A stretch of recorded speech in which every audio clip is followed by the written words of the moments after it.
You step into a room where laughter and warm lights should make you feel safe, but in a single instant, everything shifts into a wound that cuts deeper than words. The very person you once trusted to lead suddenly turns you into an outsider right in front of everyone's eyes. In that moment, your heart feels heavy, not only with loss, but with the haunting question: how can someone dismiss everything you've built over the years? If you've ever felt this way, you know the weight of silence. Stay with me, because this story will make you see things differently. A gentle like, a quiet subscribe, is all it takes to keep you close on this journey.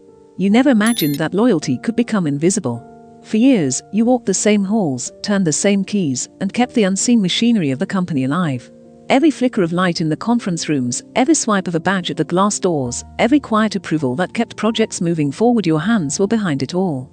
And yet, on that day, as Spencer stood above you on a cafeteria table, all of that devotion seemed to vanish with a single sentence: "You're out." It wasn't just the words.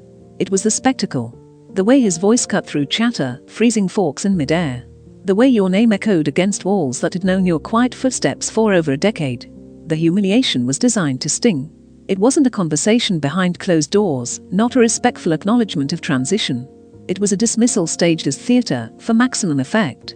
And yet you didn't break. Not in front of them.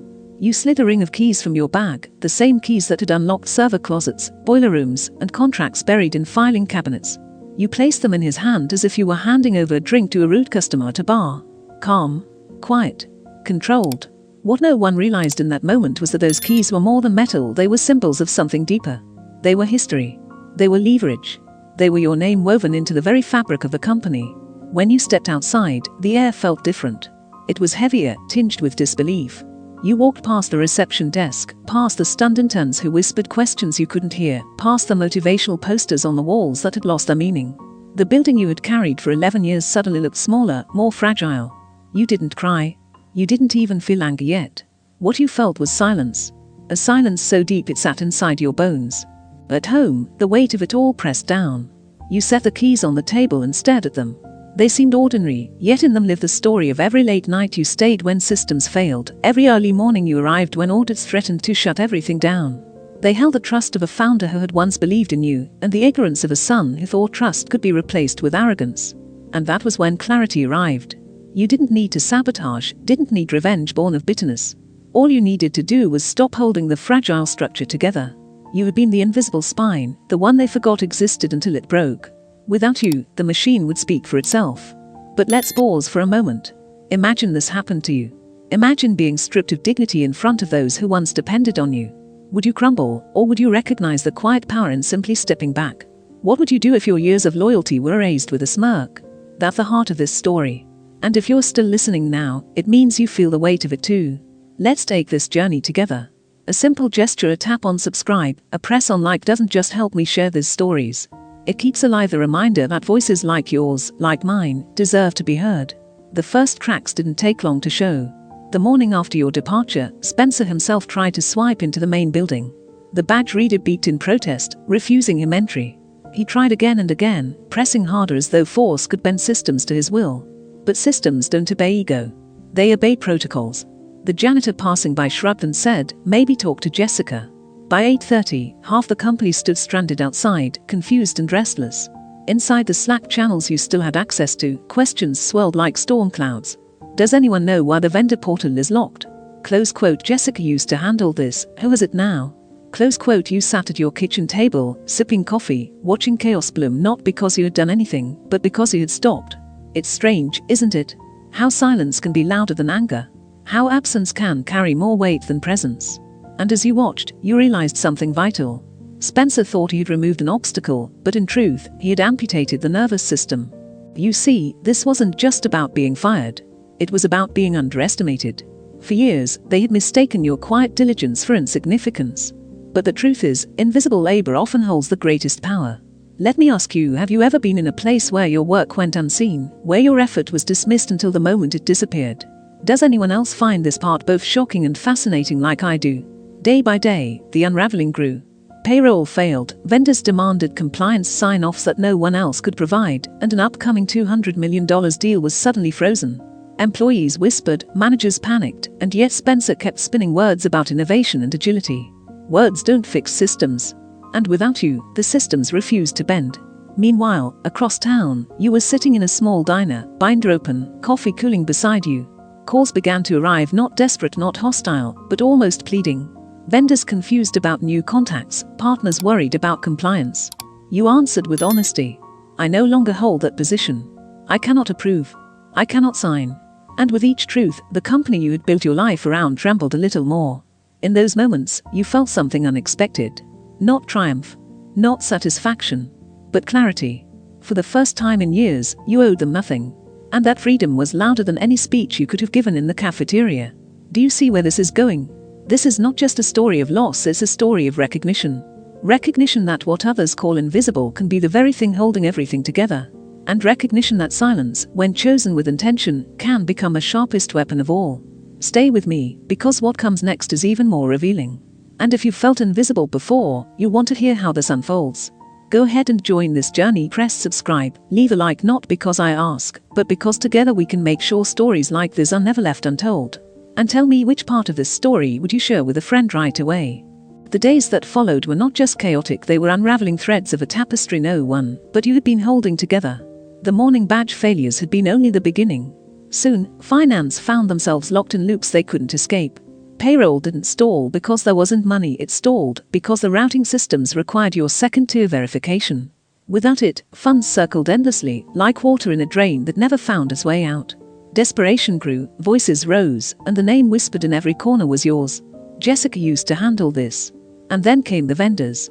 Deliveries were denied, shipments blocked, compliance forms bouncing back with red flags. Spencer tried to dismiss it all as minor adjustments, close quote, but nothing about this was minor. A single overlooked signature, your signature, was embedded in contracts across departments. Without it, the supply chain buckled like a bridge missing its keystone.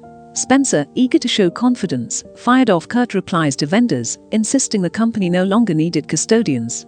But business doesn't run on arrogance, it runs on trust.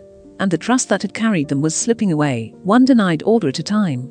Meanwhile, you sat at your kitchen table, binder open, phone pressed to your ear. Melinda from Simvault Hosting spoke with a voice trembling between confusion and concern. Jessica, your name is still listed as the primary contact. They're asking us to push changes, but we can't without you. You answered with honesty, not spite. I'm no longer authorized. The silence that followed spoke louder than anger. She knew what it meant. The company had cut away its lifeline without realizing the cost. And in those quiet moments, you felt something shift inside you. For years, you had been invisible, a shadow behind the curtain, patching holes no one acknowledged. Now, in your absence, your presence thundered louder than ever. There's a strange power in being underestimated. It allows truth to reveal itself in ways that no speech, no confrontation, ever could. But let me ask you something. Have you ever felt unseen, only to realize later that your absence spoke volumes? I bet most people have never heard of this kind of story before, where silence becomes louder than noise. Inside the company walls, Spencer clung to his illusion of control. He called town hall meetings, spinning chaos into buzzwords. We're streamlining, close quote, he declared, standing beneath the fluorescent lights. No more dead weight. We're entering a lean, agile era. To those who didn't know better, the words might have sounded inspiring. But for those stranded outside buildings, sweating through broken HVAC systems, or waiting for paychecks stuck in limbo, the speech was hollow. The truth was simple. Spencer wanted headlines. You had always wanted stability. And when the two collided, only one could survive. And then came the deal, the crown jewel, the $200 million partnership with Elworth Tech. Months of courtship, careful negotiations, and precise compliance checks crumbled when the legal team ran an audit. Every line pointed to your name. Every credential still tied to you. They reached out, not to Spencer, but to you. And once again, you told the truth. I am no longer affiliated. I cannot verify their systems. That truth was a knife sharper than anger. Within days, Elworth froze the deal, halting everything. Spencer aged, mocked you in front of interns, calling you queen of filing cabinets, close quote, a dinosaur of soft skills. But his laughter couldn't drown the silence of collapsing trust. For the first time, the board shifted in their seats, uneasy. For the first time, his father returned from sabbatical, carrying the weight of questions no arrogance could answer. And while chaos spread across the glass towers of Pillar Bridge, across town, a door opened for you. Archer North's Chief Operations Officer, Dana, greeted you with a smile sharper than glass. So, they really let you go? Close quote, she asked, sliding your resume aside because she didn't need it. Funny, because we've been trying to figure out for years how they ran so smoothly. I think I'm sitting across from the reason. The interview lasted less than 10 minutes. You walked out with a contract, stock options, and something more precious. Recognition. Not the empty applause of speeches, but the quiet acknowledgement of worth. Have you ever experienced that moment? That shift when someone finally sees you not as background, not as replaceable, but as essential. After watching this, what's your feeling? Leave one word to describe it. Back at Pillar Bridge, the unraveling accelerated. Spencer, desperate to assert dominance, fired Ramesh, the patient IT head who had quietly protected the company from countless disasters. In his place, Spencer installed a college friend with no understanding of systems, a man once infamous for locking down an entire building, trying to install a game on a company laptop. Within hours, the firewall collapsed, internal email froze, and executives scrambled to send memos by fax. The absurdity was almost comical, if it weren't so tragic. Each decision Spencer made wasn't just reckless, it was proof of what happens when leadership mistakes inheritance for ability. And each collapse became a reminder of what had been lost the moment he dismissed you. Meanwhile, at Archer North, you settled into your temporary office. Through the glass window, you could see the smoke rising from across the street, not literal, but symbolic, the unraveling of a company that had once thrived on your invisible work. Dana passed by your desk one morning, holding a bag of popcorn with a grin. Want some? Close quote, she teased, gesturing toward the chaos visible from your window. You smiled softly. Not yet. I'm not done watching. There's something powerful about watching the truth reveal itself. You didn't need to destroy. You didn't need to sabotage. All you did was let gravity do what it always does when support beams are ripped away. Collapse. And in that collapse, clarity was born. So let me ask you again, if you had been in Jessica's place, what would you have done? Would you have fought loudly, or chosen silence as your sharpest weapon? Which fact of this story would you tell your friends right away? The story didn't end here. In fact, this was only the beginning of Spencer's downfall and your rise into the recognition you had always deserved. The cracks were widening into fractures, the whispers growing into storms. And the silence you carried. It was about to echo even louder. Stay with me, because what comes next will shake the very foundation of everything they thought they controlled. And if you're finding strength in this story, consider walking beside me a little longer. Tap subscribe, drop a like, not as an obligation, but as a reminder that stories of resilience, quiet power, and truth deserve to keep flowing into the world. The cracks that had begun to spread now grew into fractures visible to everyone. What started as minor inconveniences, locked doors, delayed payroll, unprocessed forms, evolved into something larger, something impossible to hide. By the third week, the company was no longer running smoothly. It was staggering. Departments that once prided themselves on efficiency began to look like lost children searching for guidance, whispering your name as if it were a forgotten password. You sat at your new desk, binder open, watching from a distance as the unraveling continued. Through messages still slipping into the old Slack channels, you could see confusion turn into frustration. Does anyone know who has authority over the vendor renewals? Close quote, another asked. Jessica used to handle this. The answers always circled back to the same void. And that void, ironically, had become the loudest voice in the building you once carried. Spencer, desperate to maintain control, insisted the problems were temporary. In his eyes, it wasn't a crisis, it was growing pains. He called quick meetings, scattered with phrases that sounded good but meant nothing. We're embracing agility, close quote, or this is the price of innovation. But words cannot keep systems alive. And with each passing day, the facade grew thinner. Then came the first true collapse.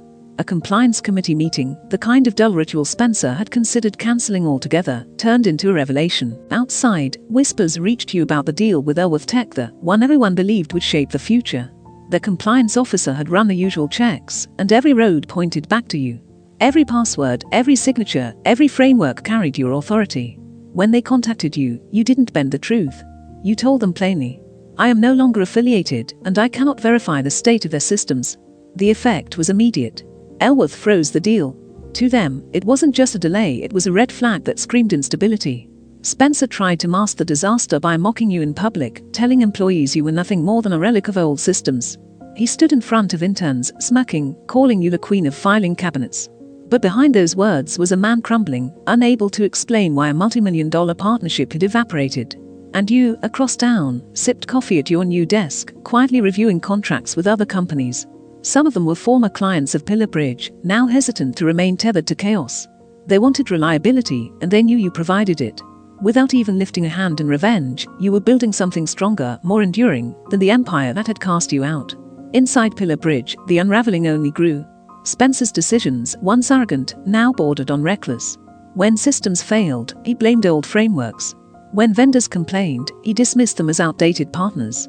His refusal to acknowledge the truth became fuel for the fire. Employees whispered in corridors, their loyalty dissolving.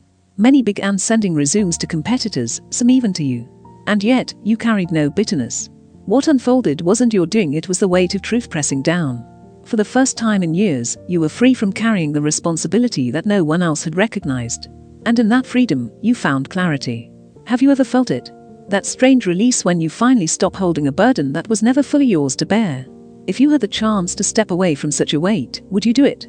One afternoon, a message slipped through to your inbox from a former colleague. It was short, almost hesitant. "We didn't realize. Everything's falling apart without you." Another wrote, "We should have defended you in that cafeteria." Did anyone else feel like that moment wasn't just wrong, but catastrophic? Close quote. Their words were tinged with regret, a recognition that had come too late. Meanwhile, the board grew restless. Legal presented reports outlining risks of regulatory penalties, the finance team raised alarms about frozen accounts, and operations flagged potential shutdowns. Each department echoed the same refrain. Your absence was not a void, it was an earthquake. And Spencer, who had believed he could fill the space with charisma, now found himself drowning in silence. The founder returned, cutting his sabbatical short. He had left the company in his son's hands, expecting growth. What he found instead was collapse.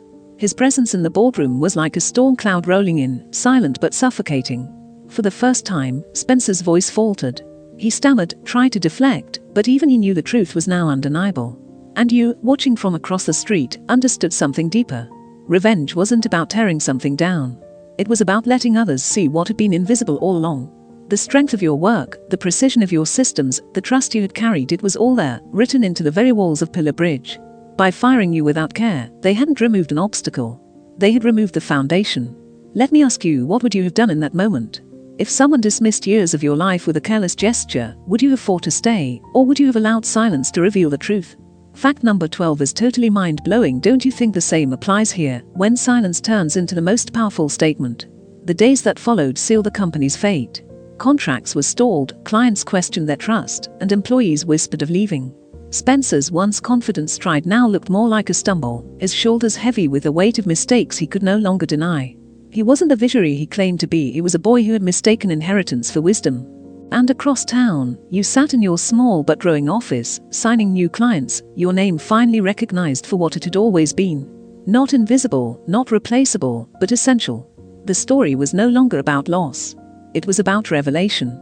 And in that revelation, you found something stronger than revenge, you found understanding. The silence inside that boardroom was heavier than any storm. Spencer, once so loud, sat with shoulders hunched, eyes darting between documents highlighted in yellow, documents that still carried your name.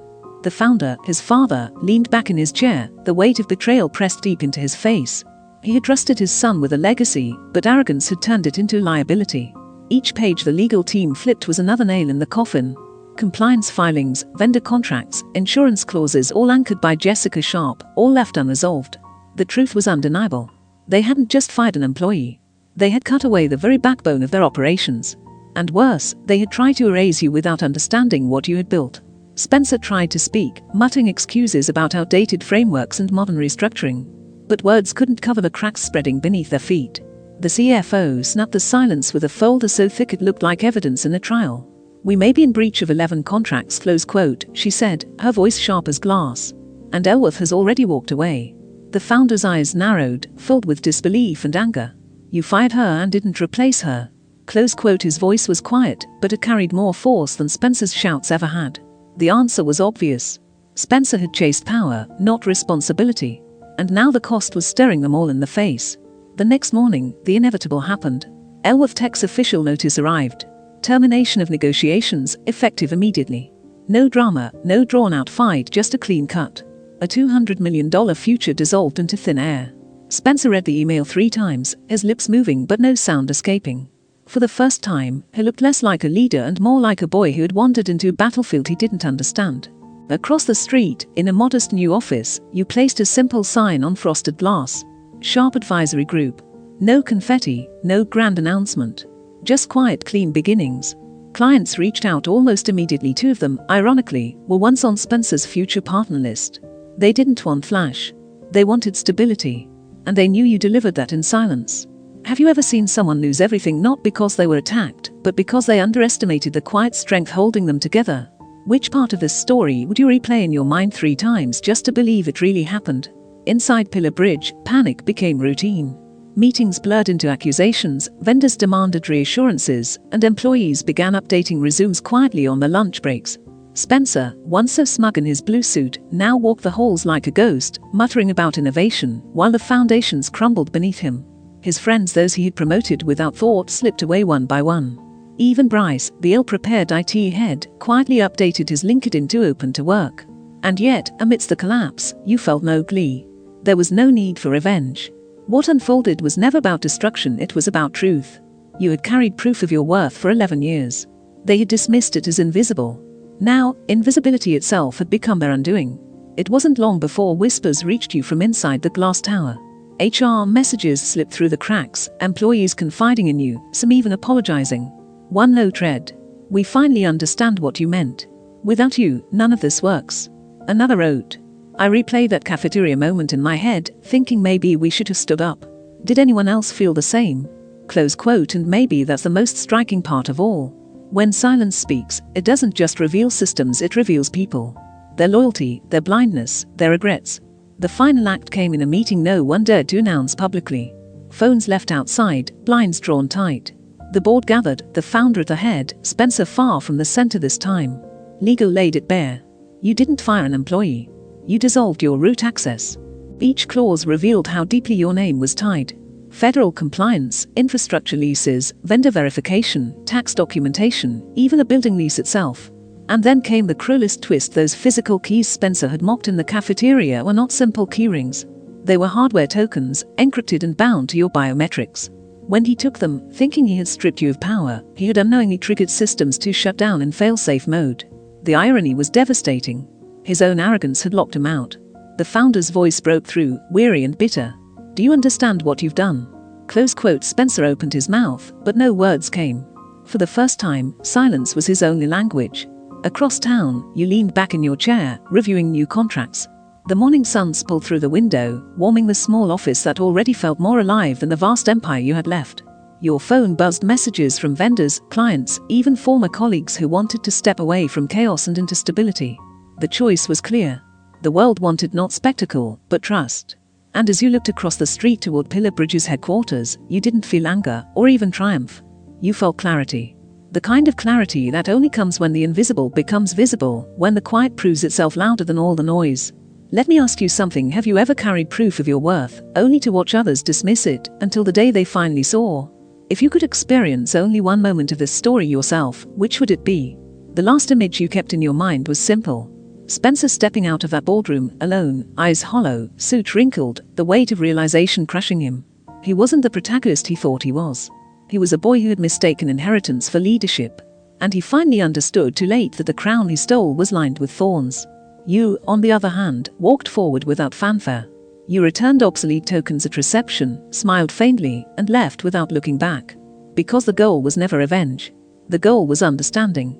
And now, they understood in the hardest way possible.